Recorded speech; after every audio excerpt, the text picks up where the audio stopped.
Thank you all for being here. I just wanted to gather to address some of the events that happened in downtown this weekend, share with you the information we have, and talk about our plan going forward. Obviously, we are heartbroken for the victims of the stabbings this past weekend. And we know this is an isolated, exceedingly rare incident, and the suspect is now in custody.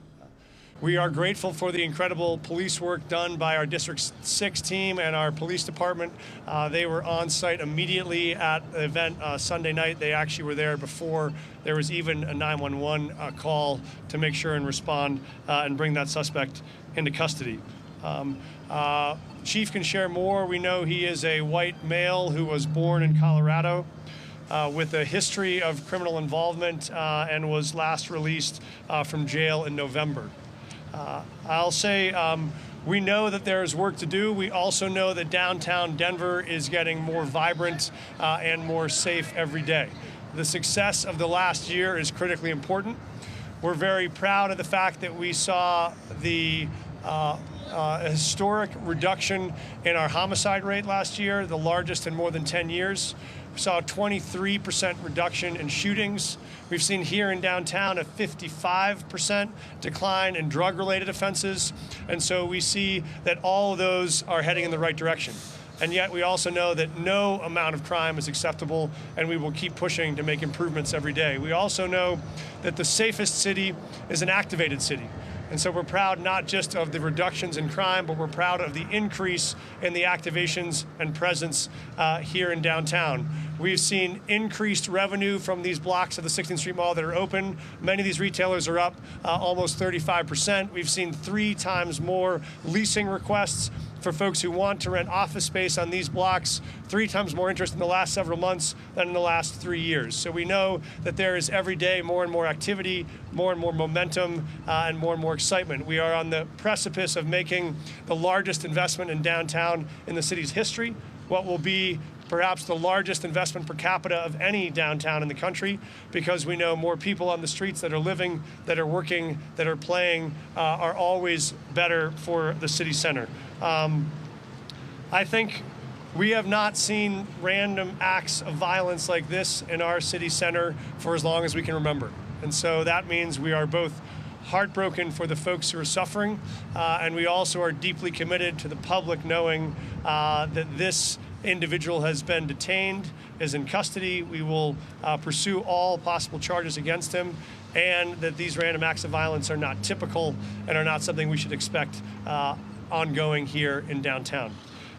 I will also say that we know that even while we see that the indicators are going in the right direction, we will do more. Chief's going to talk more about this, but we will commit to increasing the number of police patrols and police presence here in downtown in the weeks and months ahead, making sure that the lived experience of the city every day matches what we know the data shows, which is a city growing safer and more vibrant all the time. We wanted to share that information with you just so you know how deeply committed we are to making this Denver's living room and a place where everybody still knows that they can gather to eat and drink and come to games and see shows and spend time with their family, because this is your living room. I want to give it over to Chief Thomas to tell a little bit more information about the incident and any of the information relating to arrest and custody, and then we're happy to take questions if folks have them, and thank you so much for being here. Thank you, Mayor. I want to begin by again offering our condolences for the family and loved ones for those that were affected by this violent crime. And also I want to take the time to acknowledge all of our officers, all of our safety and security partners who really jumped in immediately and helped to bring this person to justice and into custody. So I'll go over kind of a timeline of the events as they occurred. As we know now, there was the original incident occurred at about 5:10 Saturday evening. We did not know of that event because the victim in that event transported themselves to Denver Health Medical, and so we were not aware of that event until about 20 minutes after 6 o'clock. The first event that we were aware of occurred at about 5:20. And that was the female victim who ultimately was deceased.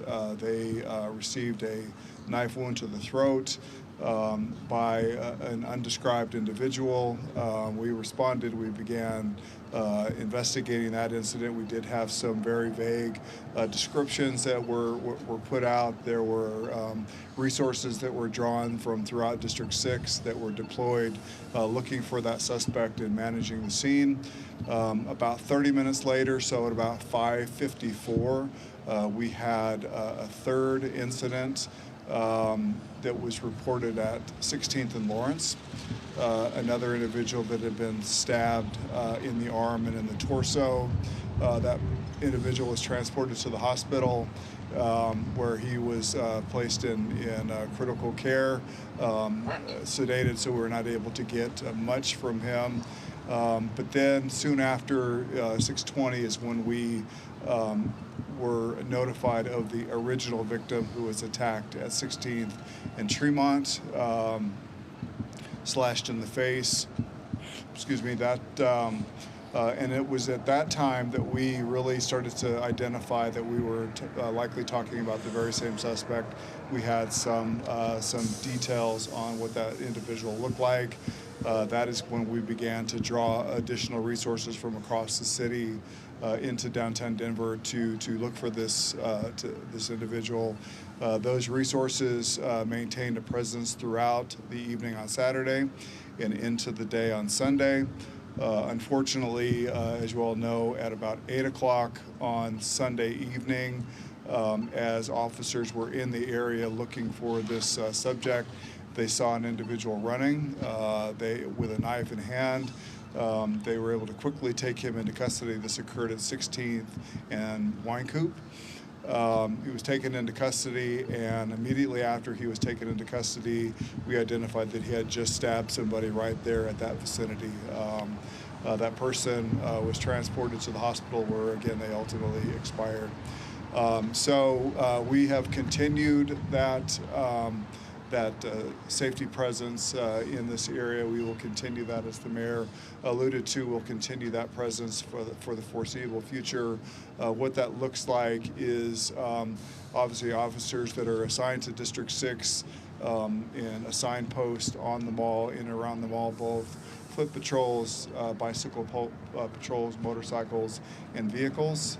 We also have additional uncommitted resources that will be detailed down here to provide that extra layer of safety. We've also connected with all of our security partners, so the Downtown Denver Partnership, as well as all of the other security teams along the mall, to make sure that we have a secure blanket of safety in this area. So with that, I think I can open it up for any questions anyone has.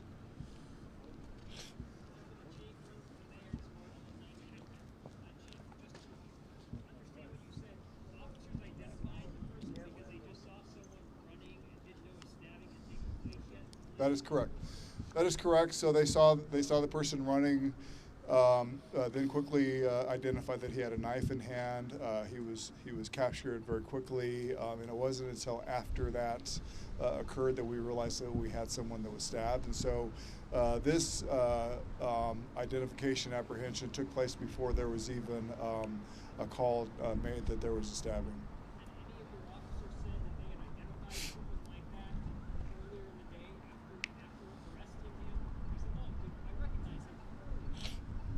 No.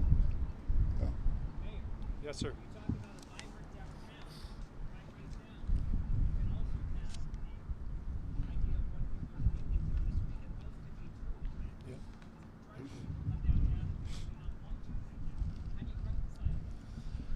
Yeah, I think we acknowledge both things are true. This was a tragic, catastrophic event in our city. We unfortunately have seen events like this in Colorado in the past, and they're hard to get through. It also is important for people to know just how incredibly rare they are. We can't find another event in recent history where we had these kind of random acts of violence in the city center back to back. We had great police response. We were on site, and I think we will continue to provide that safety. So I think it's both key that we are connected to and heartbroken for the victims. We'll do everything we can to support them and their families. And it's important for folks to know that this is not a systemic or ongoing problem. It was an individual actor that we know has had a history of criminal activity, and we will hold him accountable. But I think it's important for people to know that Denver is still getting safer and more vibrant all the time. And in all cities, you have tragedies like this, but we do not want it to change the way people feel about their downtown, because the real facts are it is safer now than it's been in a long time. We want to keep it going in that direction.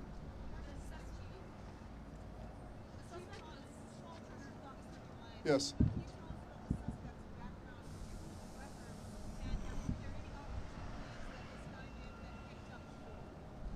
Yes, good question. So, as you know, we typically don't talk a lot about suspect's criminal history, but what I can tell you is that this individual was born in Colorado in 2000. Most of his life was in the northwest part of our city, or of the metro area. His first law enforcement contact was in 2016. His first Denver law enforcement contact was in 2018. He did have a felony conviction for which he served some DOC time and was discharged in 2023.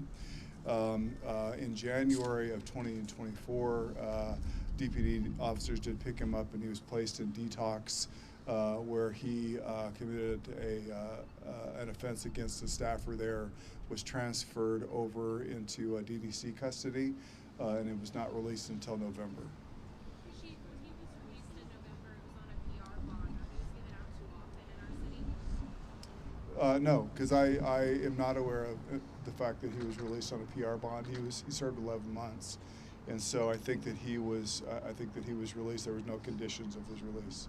Can you describe the knife? I read in the affidavit it's described as a large knife, but do you know anything else about that? Yeah, I think it's a large butcher-style knife. There is nothing that we are aware of as it relates to his mental health history now.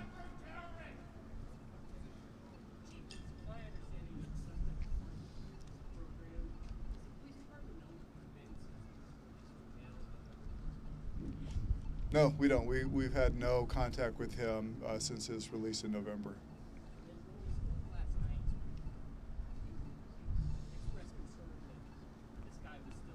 Yes.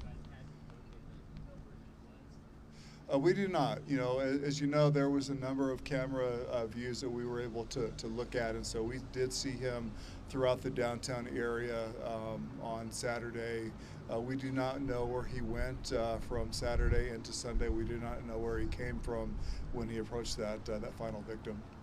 Is it safe to say he was on your radar? No, I actually don't think it's safe to say that he is on our radar. I mean, certainly has had law enforcement contacts in the metro area, but not someone that has a violent history, not someone that we would have been watchful for, certainly. So what comes next is certainly, as we talked about, we will continue that additional presence in the downtown area, and I would just, again, offer a caution to folks that are downtown, folks that still may be concerned about coming downtown for events. That I do believe that it is safe down here. I think the numbers speak for themselves as to the work that's been done down here to create such a safe environment down here. Certainly, I think it's always best to be accompanied when you're downtown and to be aware of your surroundings. So I think that's always a good practice, but I do think that this is a safe place to be.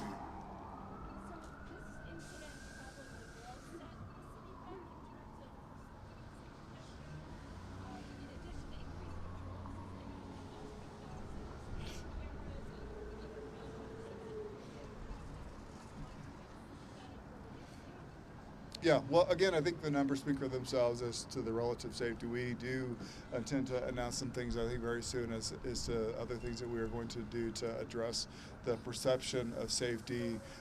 There are a significant amount of cameras that are in the downtown area and actually throughout the city that we're able to monitor things that are happening. We have a real-time crime center with staff that can monitor cameras and even particularly the cameras that are on the mall. Our District 6 officers have access to those cameras and had that access to those cameras as we've had this construction on the mall.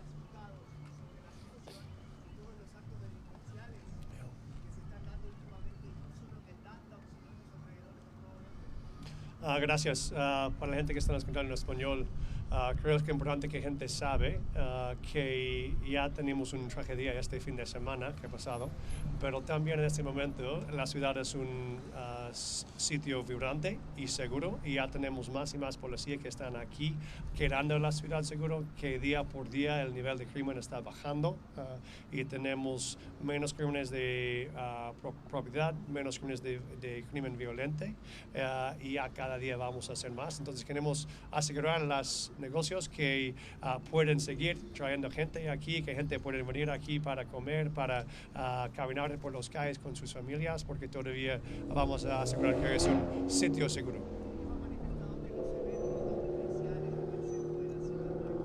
No te puedo oír.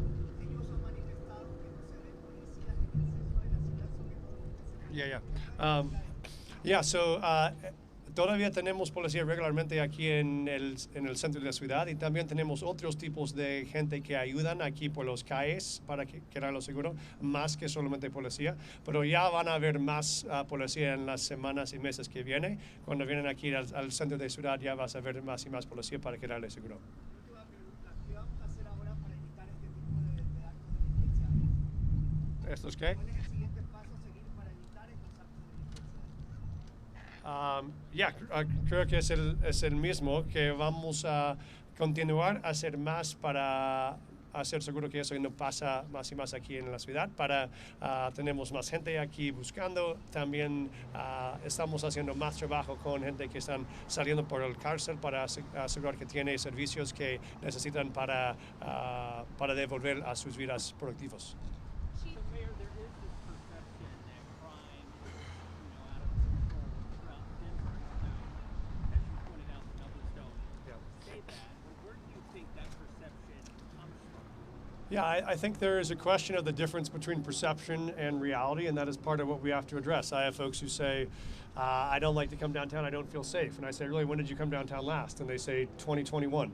I say, okay, well, it is a very different downtown than what you saw 3 years ago. And so part of our obligation is both to deliver the results that actually drop the levels of crime, which is what we're doing with some of the historic decreases we've seen in the last year, and to address that perception. We need people to have the chance to come and visit and experience downtown again and see how different it is. That's why, for us, things like the reopening of the 16th Street this year is such an important opportunity, because if folks came down post-COVID, it still felt like it was under construction, hard to access. Those also can be deterrents. We know the more active the city is, the safer it is. And so when you do have fences up, you do have construction running, you did have COVID, fewer and fewer folks at work downtown, those are all contributors. But now, as we've started to reverse those trends with more activated streets, more businesses open, more parts of the mall open, crime down, we think these are the moments where now when folks come down to an Avs game or a Nuggets game, when they walk this spot, they will see that it is a whole different location than it was 2 or 3 or 4 years ago. We will keep working every day to make it better. And we know that in a big major city in America, there is never going to be a city without crime. We are one of the safest big cities in America right now, and we will continue to do more to become safer and safer every day. Do you think politics played a role in this? The perception? I'd say our friend who just visited probably indicates that there is certainly a political agenda to folks who want to politicize what we know is a fundamental public safety commitment. I think all of us believe we have a shared commitment to wanting the city to be safe.